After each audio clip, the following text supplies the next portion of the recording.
10वी-12वी पदवीनंतर पुढे काय? वैद्यकीय क्षेत्रात हवंय उज्ज्वल भविष्य आणि 100% रोजगार. मग निवडा केपी पॅरामेडिकल इन्स्टिट्यूट. प्रगत तंत्रज्ञान, दर्जेदार शिक्षण आणि कौशल्यपूर्ण प्रशिक्षण एकाच ठिकाणी. हो, आम्ही घेतो तुमच्या कौशल्य विकासाची जबाबदारी आणि हे आमचे विद्यार्थी सरकारी, खासगी हॉस्पिटल आणि नामांकित लॅबमध्ये कार्यरत. आजच प्रवेश घ्या. KP paramedical institute. शिक्षण, कौशल्य आणि रोजगारांचं विश्वसनीय. नमस्कार, मी सुद्धा महाराष्ट्र खबर न्यूज मध्ये आपलं सगळ्यांचं स्वागत. दिल्लीच्या जंतर मंतरवरील महिला आंदोलकाला थप्पड मारल्याप्रकरणी मोठी कारवाई झाली आहे. दिल्ली हायकोर्टाच्या कडक ताशेऱ्यानंतर एडीसीपी संदीप लांबा यांची जंतर मंतरच्या बंदोबस्तावरून तात्काळ उचलबांगडी करण्यात आली आहे. दिल्लीतील जंतर मंतरवर नीट पेपर लीक प्रकरणाविरोधात आणि केंद्रीय शिक्षण मंत्री धर्मेंद्र प्रधान यांच्या राजीनाम्याच्या मागणीसाठी 20 जुलै रोजी आंदोलन करण्यात आलं.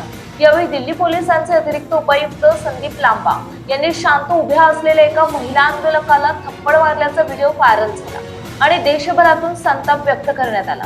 हे प्रकरण दिल्ली उच्च न्यायालयात पोहोचल्यानंतर सरन्यायाधीश के उपाध्याय आणि न्यायमूर्ती तेजस कारिया यांच्या खंडपीठाने गंभीर दखल घेतली.